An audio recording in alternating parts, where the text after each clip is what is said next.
Hello Year 8, Mrs Ryder here, hope you're all doing okay.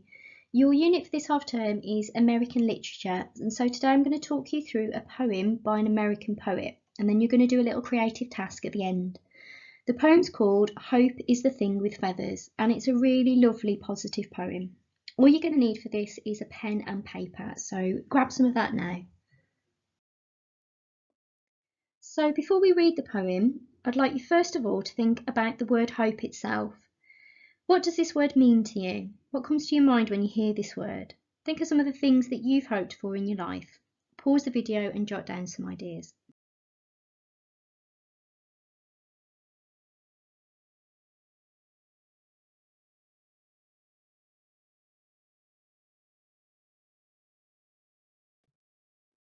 Okay, so now you've had a chance to think, you might have come up with some of the following ideas about what hope is. So hope can be about the future, a desire and expectation for something nice or good happening. For example, it's going to be nice weather tomorrow, or when we wanted England to win the World Cup. It could be waiting for something that you desire, for example, a particular present that you want for your birthday. Perhaps you wrote down words such as optimism or positive thinking. Some of you might have thought about the good coming out of a time of darkness or wanting a particular hardship or challenge to be over. Some of you may have written down words such as strength, resilience, and power. All of these things can be classed as hope. So let's read the poem now. Hope is the thing with feathers. Hope is the thing with feathers that perches in the soul and sings the tune without the words and never stops at all. And sweetest in the gale is heard, and sore must be the storm that could abash the little bird that kept so many warm. I've heard it in the chillest land and on the strangest sea, yet never in extremity it asked a crumb of me. So let's explore this poem and its meaning. Dickinson's poem is all about a little bird and the things it does, such as singing. This poem is actually a metaphor poem. The bird here is representative of hope.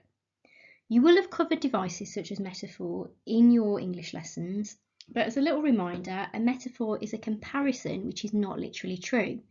It suggests what something is like by comparing it with something else with similar characteristics. So why do you think the poet chose this imagery of a bird? What comes to mind when you think of birds?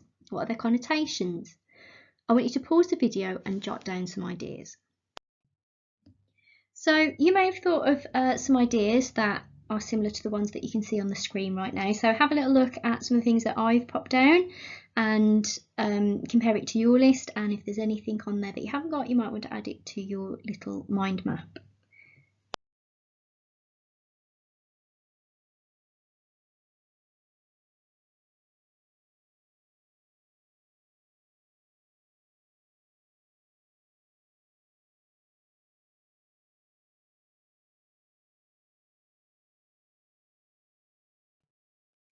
Now let's briefly explore some of the stanzas. The first stanza talks about the singing of the bird and sings the tune without the words and never stops at all. There's a couple of questions I want you to think about here. How does a tune or a song link to the idea of hope? And the bird song never ends, so what does this imply about the bird and about hope itself? Have a think and make some brief notes. So a song or a tune can link to hope in a number of ways. Songs are often very uplifting. We sing songs to cheer us up or at celebrations. Birdsong can be particularly uplifting because it often signals the start of spring, a time of new beginnings, and things growing back after winter. The birdsong never ending could imply that the bird doesn't give up, it's determined. So this could symbolise that the human spirit and hope can exist no matter what. In the next stanza, the poet describes the birdsong in more detail. And sweetest in the gale is heard, and sore must be the storm that could abash the little bird that kept so many warm. Again, there's a couple of questions that I want you to have a think about here. What is the poet saying about the birdsong if it sounds the sweetest during a storm? What is the message here about hope? And how might hope keep somebody warm? Again, have a little think and jot some ideas down if you want to. So the idea here is that the bird is so strong-willed that its song can be heard no matter what.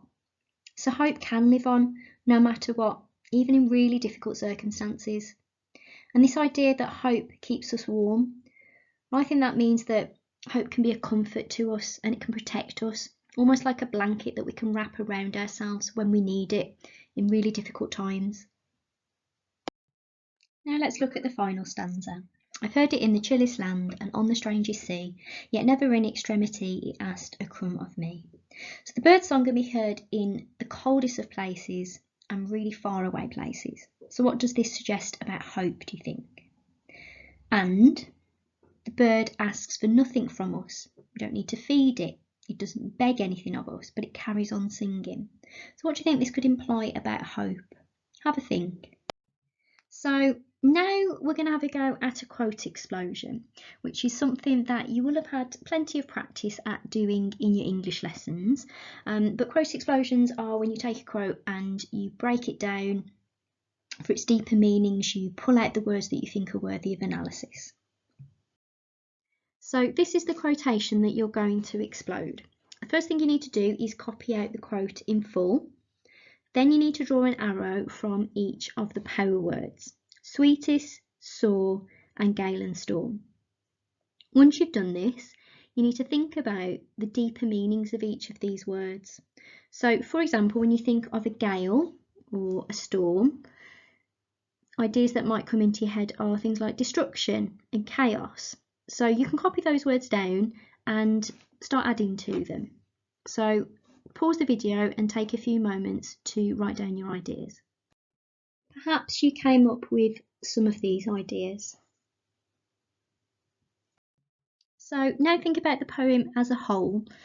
What do you think the important idea to take away from this poem is? What moral message do you think the poem is trying to teach us?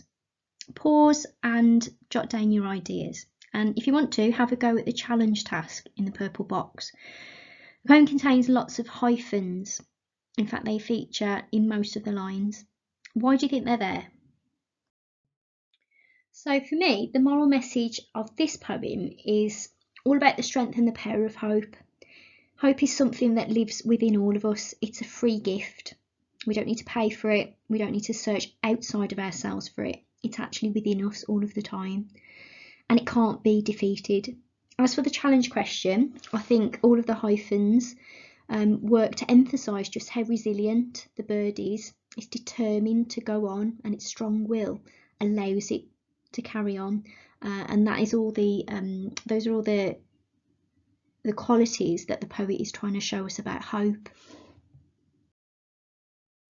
Okay, Year 8. So we're going to use Dickinson's poem as inspiration for a creative task, which is to create your own metaphor poem all about hope.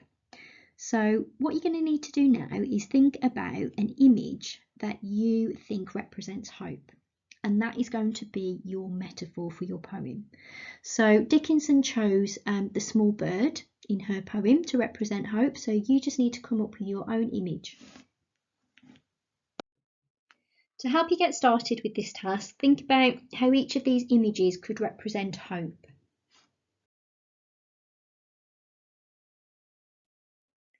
We can do the first one together. Let's think about a sunflower. What ideas do we associate with this image or word? Well, sunflowers can represent new beginnings and growth.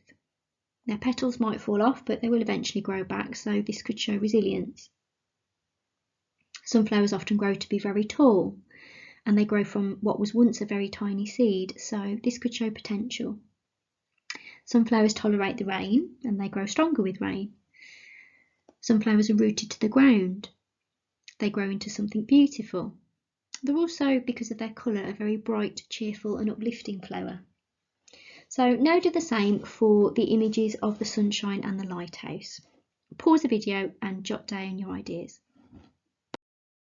Now you have some options when you're creating your metaphor poem. So you can use any of those images on the previous slide as the metaphor in your poem, or you could come up with your own image or object. As for the rhyme scheme, you can make your poem rhyme if you want to, but you don't need to do this if you don't want to. You can just write in free verse, which is where you have no rhyme scheme or regular rhythm.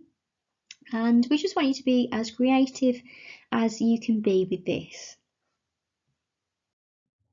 If you want to use some adventurous vocabulary in your poem, then this slide might help you. A lot of these words are probably going to be familiar to you because you'll have seen them on display in your English classrooms.